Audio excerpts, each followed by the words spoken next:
Oke, assalamualaikum warahmatullahi wabarakatuh dan salam sejahtera kepada semua. Oke, terima kasih karena sudi singgah di channel ini.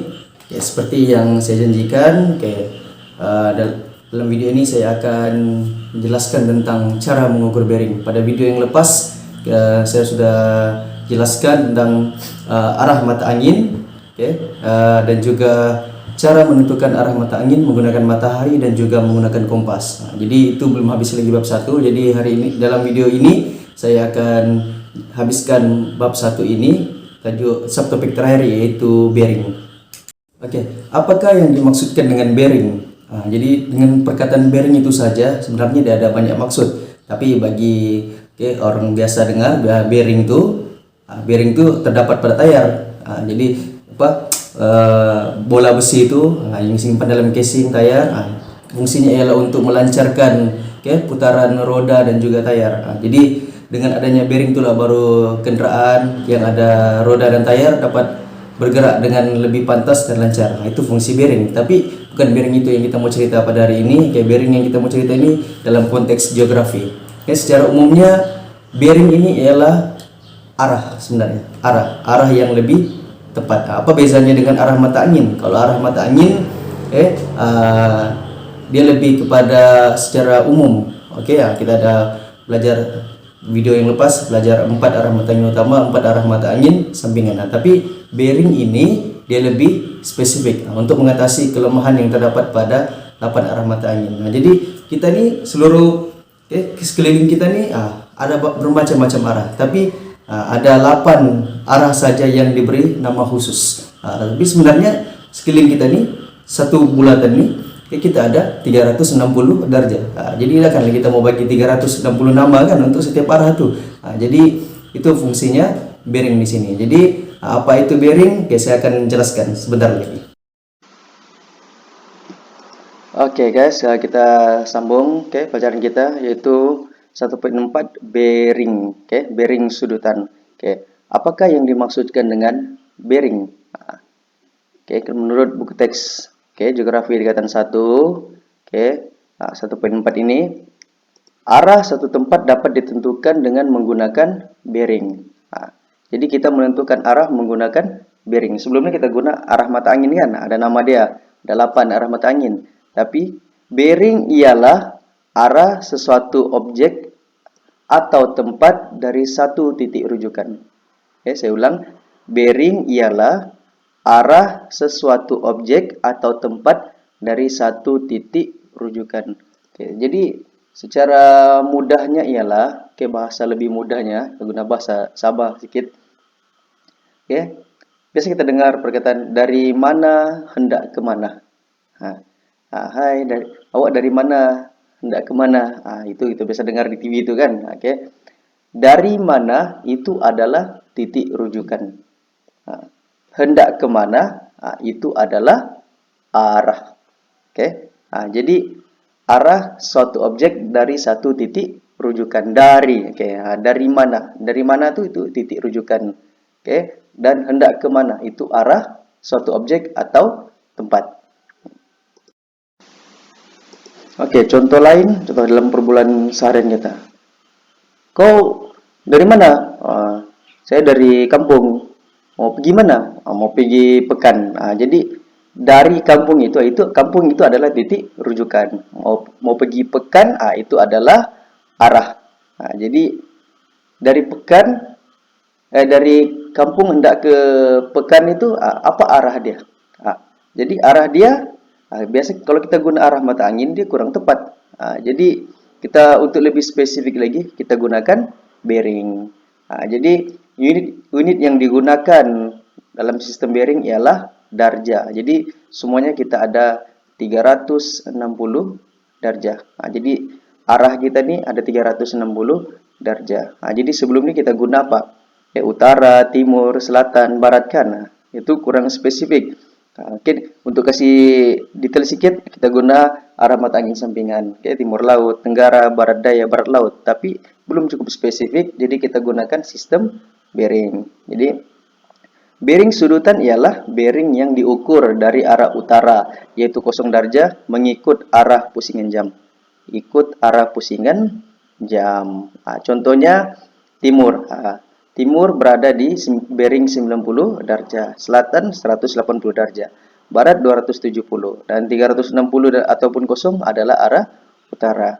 Oke. Jadi kalau dalam kehidupan seharian bolehlah kita guna arah mana, timur ke, selatan ke, barat ke, untuk merujuk kepada arah kan secara umum. Tapi dalam pemetaan kita kena gunakan bearing untuk mendapatkan arah yang lebih spesifik dan lebih tepat. Oke, bagaimana kita mau mengukur bearing sudutan? Langkah-langkah mengukur bearing sudutan. Jadi kita ikut panduan ini. Yang pertama, kita ada dua tempat, satu X, satu Y. Ini contoh lah, X dan Y. Tentukan dua titik, yaitu titik X dan Y. Lukis garisan lurus yang menyambungkan kedua-dua titik. Maksudnya kita sambunglah dari satu tempat ke satu tempat. Mesti ada dua tempat. Yang kedua, tentukan titik rujukan. Titik rujukan maksudnya dari mana?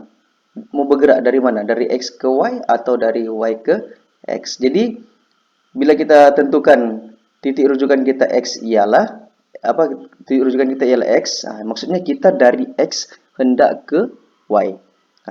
Begitu juga sebaliknya. Kalau kita mau bergerak dari Y ke X, maknanya Y adalah titik rujukan. Tapi dalam contoh ini kita ambil X sebagai titik rujukan. Maksudnya dari X hendak ke Y.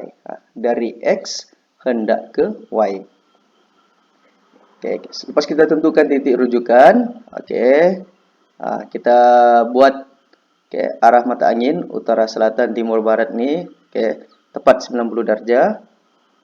And then kita ambil protektor, letakkan pusat jangka sudut pada titik rujukan. Ambil jangka sudut ini, kita letak nih di tengah-tengah nih, kosong ini ngam-ngam di persilangan garisan melintang dan juga menegak nih.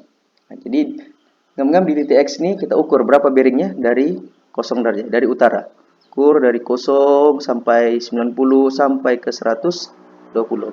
Kita tandakan di sini, kita tandakan titik kecil, and then kita ukur sini, mark dia.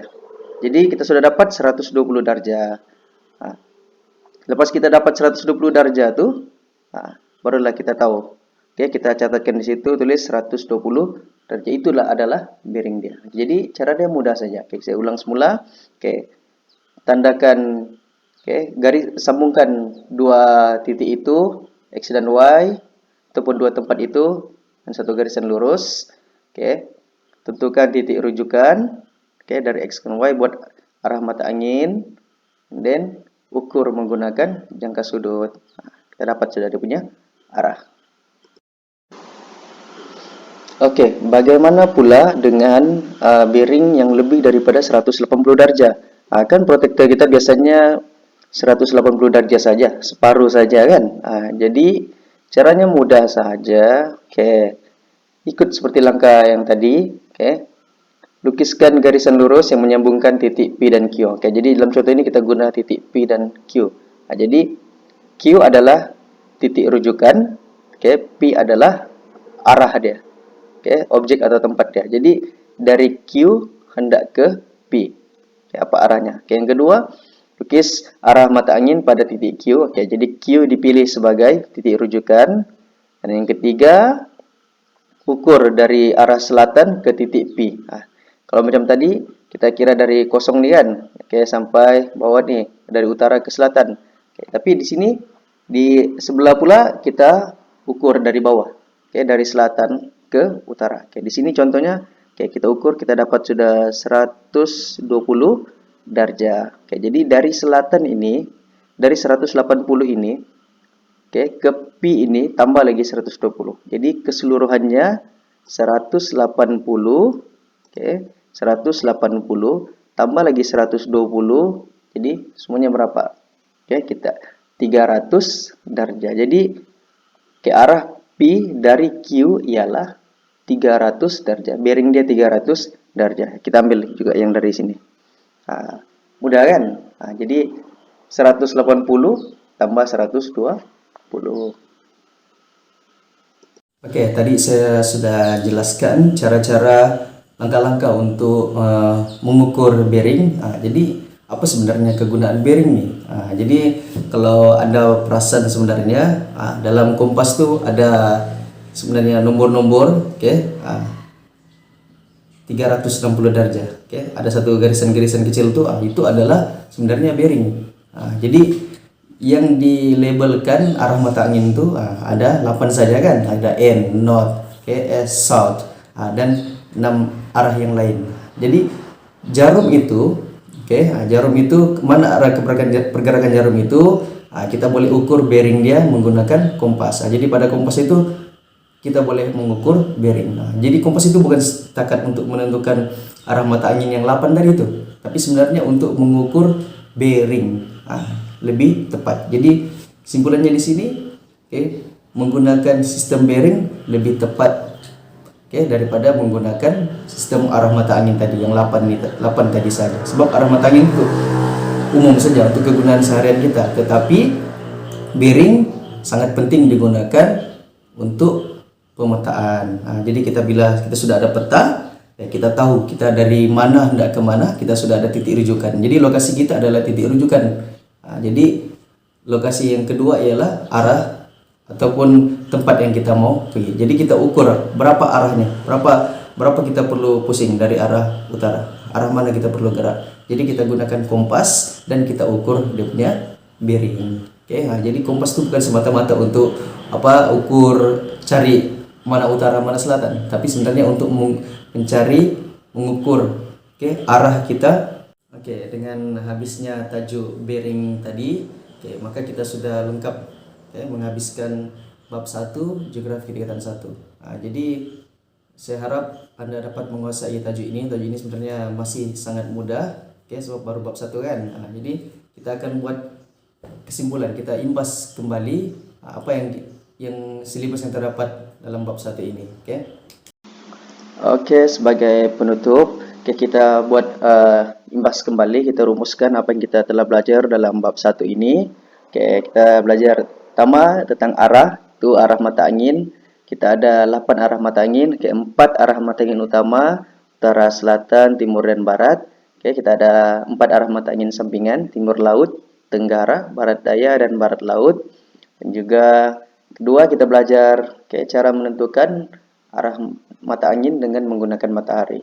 Jadi pada waktu siang, jadi berdiri di kawasan lapang, berdiri menghadap matahari terbit. Jadi di mana matahari terbit itu adalah arah timur. Jadi lawan kepada arah timur ialah barat, dan tangan kanan Anda adalah selatan, tangan kiri Anda adalah utara. Lepas itu Anda akan dapat semua arah mata angin yang lain. Seterusnya kita telah belajar cara menentukan arah menggunakan kompas magnetik. Mudah saja kan? Pegang kompas, tak di tangan, pastikan jarum menuju ke arah utara. Pastikan jarum itu berada di huruf N, yaitu N, North, utara. Dan yang terakhir tadi kita sudah belajar cara mengukur bearing sudutan menggunakan protektor. Jadi setiap buku teks ada latihan, cabaran investasi. Jadi saya harap Anda dapat jawab lah. Anda boleh jawab, tulis ini di buku teks, gunakan pensel, jangan guna pena. Orang lain pun mau pakai ini buku teks. Ataupun Anda jawab soalan yang serupa di buku kerja Anda, ataupun salin semula ini tulis di buku latihan. Jadi Anda boleh ulang kaji dengan menggunakan buku teks aja. Jadi saya harap Anda semua dapat manfaat daripada video ini, dan juga dapat menjawab latihan-latihan ini sebagai latihan pengukuhan. Sebab bila kita belajar saja kita tidak aplikasi, rugi sebenarnya. Jadi kita akan lebih ingat apa yang kita lihat, kita dengar, dan apa yang kita buat. Jadi kita belajar teori, kita buat secara praktikal. Oke guys, jadi sampai di sini saja sesi pembelajaran kita untuk geografi kegiatan 1 bab 1, itu arah. Jadi semoga ada manfaatnya untuk semua. Oke, kita selepas habis bab 1 ini kita akan jumpa lagi di video seterusnya di bab 2 yaitu kedudukan. Oke, jadi jangan lupa untuk study sendiri di rumah, ulang kaji sendiri di rumah. Gunakan buku teks Anda sebaik-baiknya. Oke, gunakan buku rujukan Anda, jawab latihan-latihan sebanyak-banyaknya. Oke, terutamanya musim sekarang nih, musim PKP, semua orang tidak bersekolah kan. Jadi gunakan inisiatif Anda sendiri untuk ulang kaji. Oke. Jadi itu saja, jumpa Anda di video akan datang. Oke, sekian, terima kasih.